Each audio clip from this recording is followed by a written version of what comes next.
Hey everyone! So this is going to be an all signs reading for Beltane messages. We're going to start with Taurus and go to Aries. Beltane is a Celtic celebration for anyone who does not know. It gives me an excuse to use this deck, which is the Beltane Oracle from Seasons of the Witch. And if you know me, you know I love Seasons of the Witch. They're like my favorite Oracle decks. So whenever I can use them, which is typically seasonally, I get really excited. I'm going to try to get this uploaded for May 1st, May Day, which corresponds with Beltane. So with Beltane, we're talking about fertility and life and health and wellness. It's a fire festival. So basically it's about, protection and celebrating life, celebrating birth and renewal and all these things. It's like the halfway point between spring and summer, right? The solstices. I don't know if that's actually true based on our calendar, but that's the typical traditional rationale behind it. So I love all things Celtic, as you might also know if you know me. Despite not really being very Celtic, I'm Welsh and English. My daughter, however, is Irish and Scottish, so we're basically anarchy in the UK over here. So I'm just going to get started, and of course then I'm going to be super annoying, and I'm probably going to break this up into individual videos as well, because that's always fun. So, Pisces. I just had to get something to eat, Pisces. Maybe something for you about needing to eat, needing to take care of yourself. It's interesting because I said the same thing to Scorpio, and you got the same card as Scorpio, which is Goddess, number 14.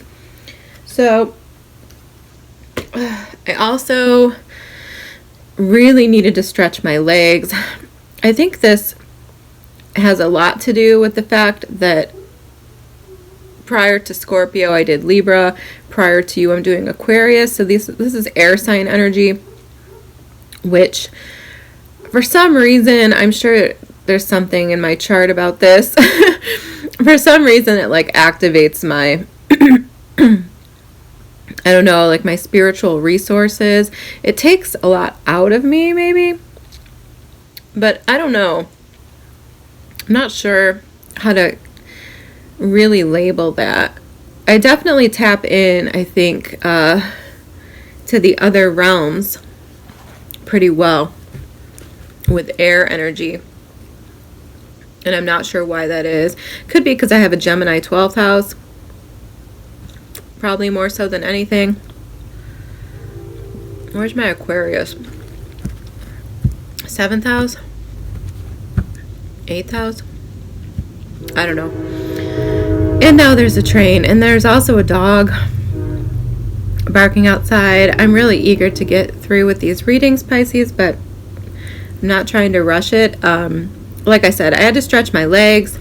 I literally had like twitching in my right leg after Aquarius's reading, which is interesting because Aquarius rules like the leg, the lower leg, something like that. And that's kind of where I was twitching, but also Pisces, you rule the feet. So there might be a need for you to get more physically active, to take a walk, to walk something off, something like this. And like I said, nourishment. I had cranberries, oatmeal. Those foods could be important to you.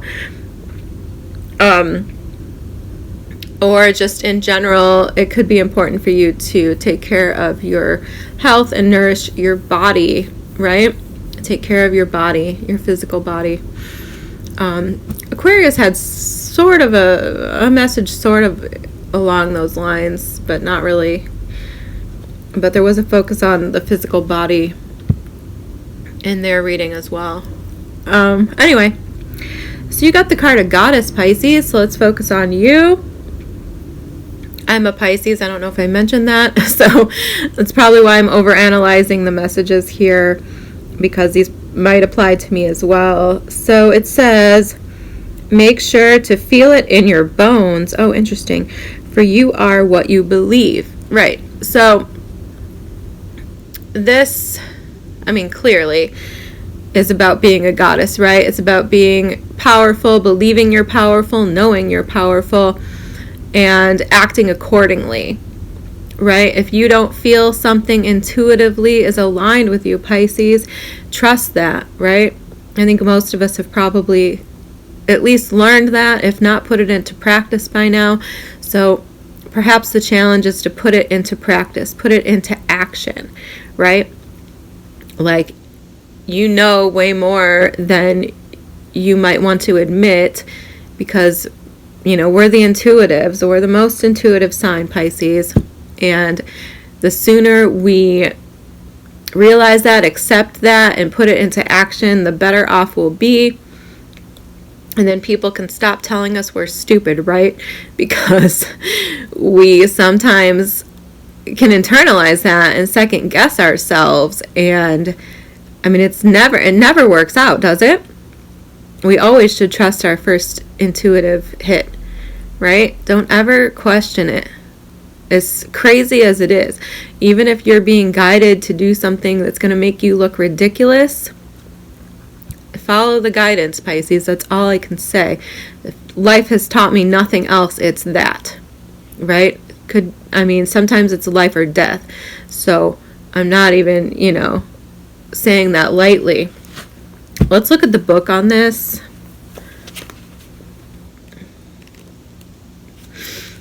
Right, about discernment. There you go. So, yes, this is also about making sure that you are keeping company with people who appreciate you and value you for who you are, right? Not being available to just anyone, and not really revealing who you are to just anyone either, which I feel like we're really good at. I mean, right?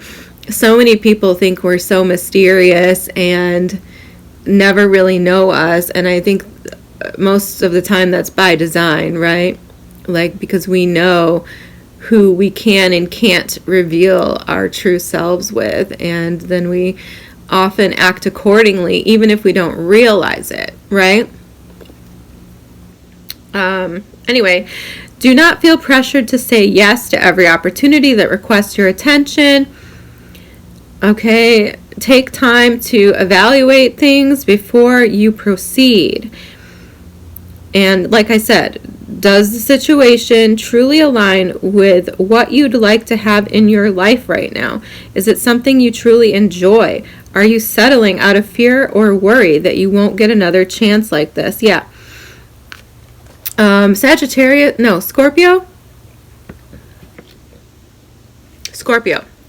Sagittarius got a similar message, but Scorpio got the same card as you did. I don't know why I got confused there for a second, but it's a similar message to the card that Sagittarius got, which was number 1, the bee and the goddess, right? The queen bee versus the goddess. It's all about not settling, not being afraid to wait, not being afraid to say no, and knowing your value, knowing your worth. I mean, that's peak goddess energy, right? And how do we know if something aligns with us or if something is worthy of us and our time and attention? Well, we tune in to our intuition, which is going to tell us. It's going to tell us in our body, in our feelings, in however you receive messages intuitively. I know it's different for all of us, right? And sometimes it's different depending on the situation. Like, some people will hit you in the head, right? Like, at least for me. Like, some people will give me headaches. Some people will make my eye twitch. Some people will drain me energetically and just make me feel exhausted. Some people will put me in a bad mood and make me pissed off and just totally reject their energy and just want to get away from them, right? So any of those might be the case, Pisces. Maybe, you might be a Pisces who gets sick to your stomach or who gets anxiety, has panic attacks. I don't know. And if you don't know, well, reflect on those things. Like, what are some symptoms that you get periodically? And then try to connect them with the situations that produce those feelings, right? Because chances are those are intuitive hits that maybe you're overlooking. And once again, doing that leads to a disservice to yourself, because then we allow things to be around us, to be near us, that shouldn't be, right? That's very threatening and can be dangerous for a Pisces, right? Because we are so mutable sometimes. We are mutable, and some of us are more so than others, and sometimes we are very spongy energetically, right? And we'll just suck up whatever's in our environment, whatever's around us, and we'll take it on. And if we're around things that are toxic to us, that's dangerous, right? All right, let's see if there's any other messages here for Pisces regarding this goddess card. What does Pisces need to know? Alrighty, we got the Emperor and a bunch of cards falling out here. The Sun, the Hermit, the Eight of Wands, and the Nine of Wands. Okay. Alright, well, first we have the Emperor, which is Aries energy. The Emperor, once again, the Emperor is about being in charge. It's divine masculine energy, right? You don't have to be a masculine person to embody the Emperor energy. The Emperor is just all about, I'm hearing like gatekeeper. I'm hearing something about a gate. Which, yeah, would make sense, right? Don't let just anyone through the gate. I don't know what that's about, but that's what I'm hearing. Okay, yeah, and then we have the Sun, which is Leo energy. For some of you, this could be about a child or a son specifically, since the Emperor is the card of the father, and the Sun can sometimes be about a child or a son, right? The Hermit, Virgo energy. Eight of Wands, Nine of Wands. Okay, so let me process this. The Emperor, the Sun, the Hermit. Okay. The Eight of Wands, the Nine of Wands. Well, yeah. There might be a need here to remove yourself from certain situations. Nine of Wands and the Hermit, for me, kind of go together that way. So there might be a need to, like the advice said, take time out to remove yourself from certain people, certain situations, especially if, well, the Emperor, if they make you feel like you need to unnecessarily be on guard or be hyper controlling of your environment, your situation. I know this resonates for me for sure. Like, I don't like people who make me feel like I have to run around and control things because they're just like a mess of a person, right? Like, I don't like people who make me feel like I have to protect myself, protect them, and things like this, like in certain environments or even in my home, right? I don't like people in my home, like living with me or staying with me, for example, who don't take the, I don't know, just the normal precautions that I would take in my home. Like, I don't know why we're talking about, like, letting someone in. So be careful who you let in your home. But yeah, like people who don't, you know, lock doors, or even just ask me if the door needs to be locked, or, you know, pay attention to, you know, where we keep the shoes, or, you know, just do these like little disrespectful things. Like, I don't like feeling like I have to police someone or follow behind them to clean up the mess they make, right? Like, I hate that. And I'm not like a picky person. Like, I'm not some like weird OCD person. Like, I'm fine with mess. I'm fine with things piling up, whatever, like a typical Pisces. I don't really care about these things too much, right? I'm not that person. But certain things certainly are threatening and just abrasive to my energy, and I don't like them. And I don't know why that's coming up. But yeah, so you might have to remove yourself from people like that who put you in this, like I said, headache. Something about a headache, Pisces. If someone gives you a headache, that's a clue. Remove yourself from them. Take your energy back.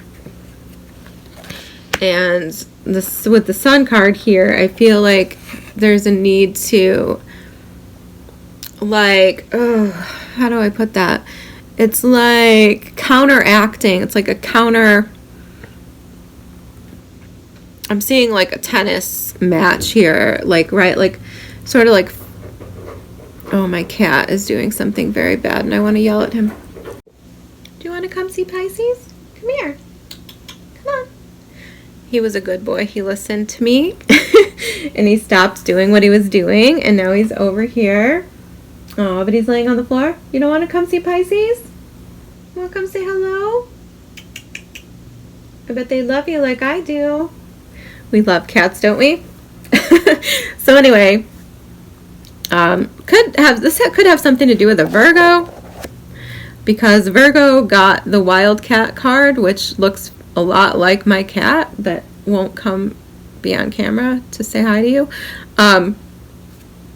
So that's interesting to me. Aquarius also got the Wildcat card, but Aquarius isn't coming up in your cards right now. Virgo is. Anyway, Pisces, back to your reading. I feel like there's a need for you to remove yourself from certain situations and contemplate and consider them before you move forward. 8 of Wands, 9 of Wands. There's like a need here to maybe temper your energy, to temper what you say. Keep your boundaries up. Make sure that you are doling out your time. I feel like this weird measured sort of energy. I don't know what this is about. Like tennis. Like what? What is that? I guess, well, like the goddess energy, right? Like if somebody doesn't hit the ball back to you, like if we're talking about a conversation, which the 8 of Wands is making me think this does have to do with communication of some sort. If someone doesn't hit the ball back to you when you hit it to them, right? Okay, fine. Don't hit another ball at them. And just let it be. Right? Walk away. Go find someone else to play with. That's kind of what I'm feeling here. The Emperor. The Sun. Right? Know your worth. Know what you bring to the table. Make sure that you're in control of what you shine your light on, Pisces, because you have, you shine like the sun. Despite being the moon, right? Your energy, like the moon and the sun, reflects and bounces around like a tennis match. Interesting. What are we talking about here? This is so weird. But it feels like the sun, right? you can feel like the sun anyway. Or the moon. I'm not discounting the moon, right? The moon is magical. And oh, that's so interesting, because that was kind of coming up a few minutes ago. It's like some people will see us as the moon, right? As like a light in the dark, mysterious and magical. And then there's other people who will see us more like the sun, like, you know, happy and childlike, and, you know, warm, and it's just it's a different energy. It's like similar but different, right? Interesting. I don't know where we're going with this, Pisces. But yeah, make sure that you're the master of your universe. Make sure that you're the master of your own happiness, is where I feel like we're going with this. And keep boundaries up against anyone who, you know, gives you a headache, anyone who puts you in a wounded position. You know, maybe ghost them. Ghost them, Pisces. Like, I don't know. But definitely don't give and give to any situation, Pisces. You know that we're guilty of doing this. Do not overgive to any situation that isn't serving back to you. I keep seeing this, like tennis, back and forth, right? Things should be balanced. Things should be equal. You should be getting back this sun energy that you so freely give to other people. Everything is coming crashing down, Pisces. But that is the message that I'm feeling here for most of you. I mean, for some of you, there might be a need to heal something here with, you know, a child, or communicate or something. Like this, or to maybe there's something to be learned here. I don't know. Or you're gaining some sort of wisdom from a child, potentially. I don't know, Pisces. I feel like that's a side note, and it's a little offsides, and I'm going to stick with what we already said, because I feel like we already talked a lot. But I appreciate you. Thanks so much. Happy Beltane.